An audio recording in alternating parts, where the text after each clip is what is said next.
Hello friends, welcome to our channel Kids Moral Story. So today we are going to tell you the story of Pan. Vishnu Kaka had invited the entire family for dinner. It was a lavish meal with many courses. Everyone ate their fill, enjoying each dish after it was over. The children gathered around Kaka as he brought out his big box of pan. They loved watching Kaka choose and mix his ingredients to make delicious pans, with which the grown-ups then ate with blissful looks on their faces. He explained to the children, a pan contains betel leaf, betel nut and lime, but we should use only so much of each ingredient, only then will it taste good. All the 7 children wanted to try this experiment on their own. Some of them chewed on only the leaf, some only the nut, and others on the nut and leaf, or the leaf and only lime. It was true. When the 3 were not put together, the pan tasted horrible. In fact, Sharan vomited when he added more lime than necessary. Everyone made a beeline for the mirror to check if their tongues were red or not.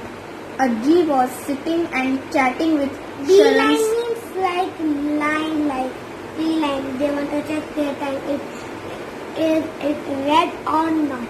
Yes. Ajji was sitting and chatting with Sharan's mom and watching their antics. Then she called out to them and said, "Children, by this time you must all know that the leaf, nut or lime on their own taste very bad. Even if you put just 2 together, it is no good. Only when you add the 3 in a perfect combination can a pan be eaten, and that's when you get that red color in the mouth." The lime which I am telling a story means a limestone. It is a type of marble which turns into marble. We grind it and paste it, and then we apply it on the pan. Then we take the leaf, apply it, and then take the nut, apply it, and then we eat it. We also eat it with fire. That is called fire pan. Why is that, Ajji? Is there any special meaning? Yes, there is a special meaning. I will tell you the story which I first heard from my grandmother. Once upon a time, there were 2 brothers, Bhanu and Veer. Their parents died when they were young, and Bhanu brought up his younger brother with lot of love and care. When Bhanu was old enough, he married Bharti. She was a gentle, loving person and looked after Veer with as much love as her husband. When Veer was about 20 years of age, he heard that their king was looking for the soldiers to join his army. As there was going to be a war, we decided to join the army. Oh, how much his brother and sister-in-law cried and pleaded and telling him to remain at home with them. They could not bear. He thought of the boy they had brought up with so much affection, going so far away from them.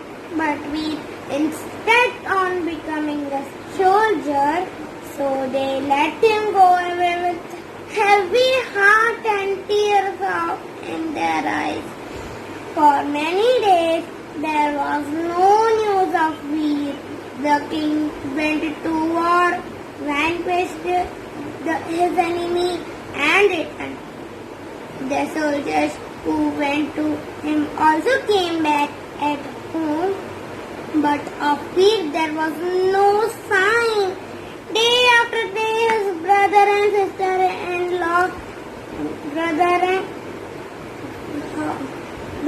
sister-in-law, for him watched him for hoping to see him, hoping to see him. hoping to see him come walking down the road back home, but there was no one. Then one day a group of soldiers passed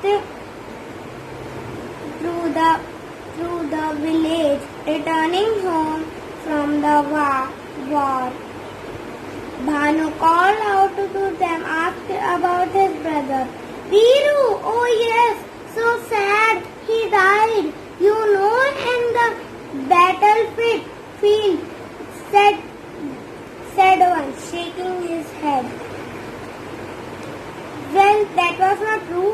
No, he was injured and he recovered. Did he come home? Well, that was also not true. He was on his way home when he fell ill, informed the third. Well, that was not true. So, on hearing these awful tidings, Bhanu was deeply in sadness. He decided he could not live at home, waiting for his dear little brother to come home. He would go and look for him when he told his wife Bhanu too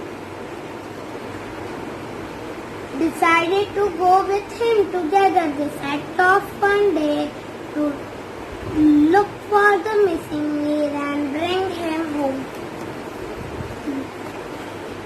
They decided to go to the site of the king's big battle where Veer was last seen by his companions.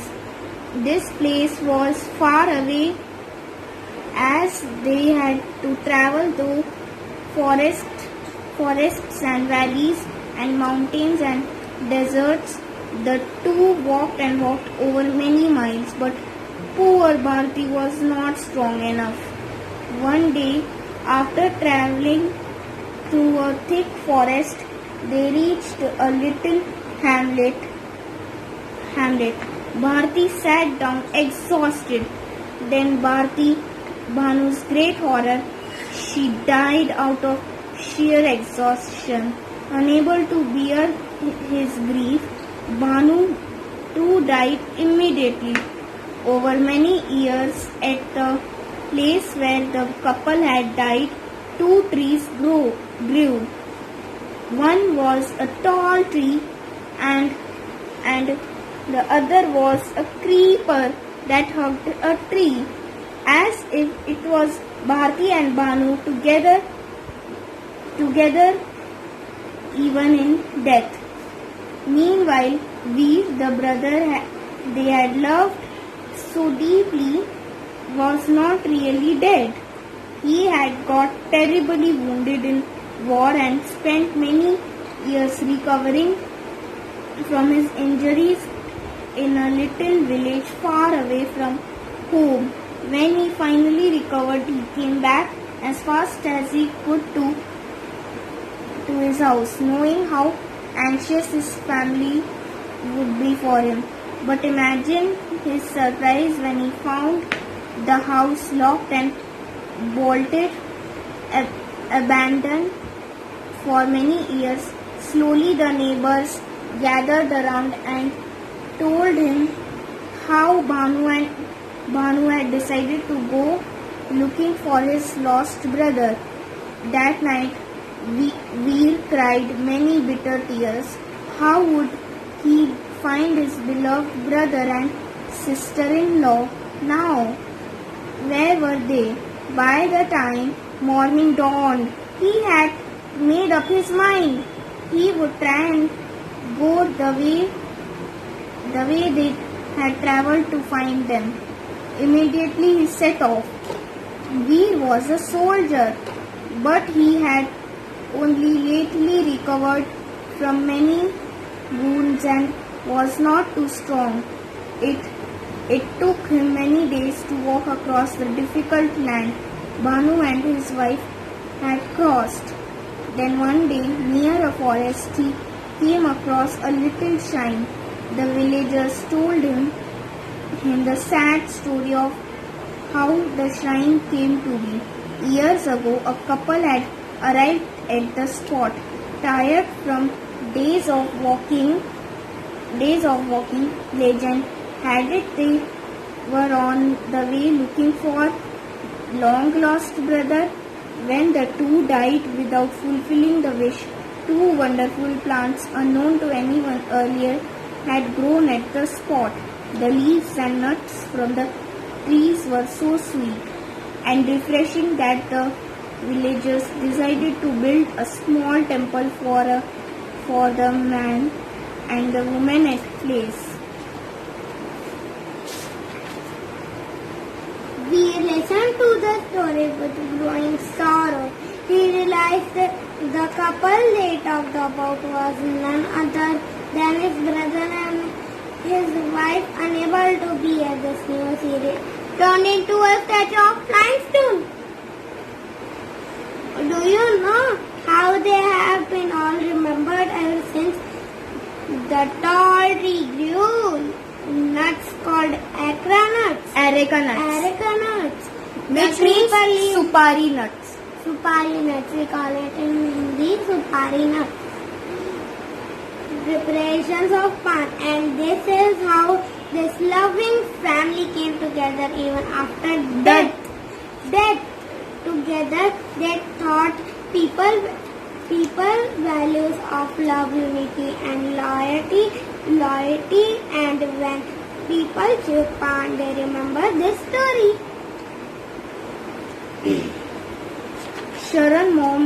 Sharan's mom was surprised to hear this story. Really, Achi? She said. Even I was not aware why these three ingredients are always used to make a plan. I too will come to listen to your stories from now on. Aji nodded. Then she added with that glint in her eyes. Chewing pan is not good for teeth. Everyone, go out to brush your teeth. So friends, how do you found our story? Write in comments. So friends, write in comments. Name the two couples who were loving and gentle to his little brother Veer. Write in comments. So, what is the meaning of sister-in-law? The meaning of sister-in-law is the sister of your husband or wife. What is the meaning of necessary? The meaning of necessary is that is needed for purpose or a reason. So sister-in-law, for example, I have one sister-in-law. What is the name the example of necessary? The synonym of necessary is essential, and the example of necessary is water is necessary for every living thing. For example, humans, animals, plants, and reptiles also. And reptiles also, animals too. So friends, subscribe to our channel, hit the notification bell and press the like button. Bye.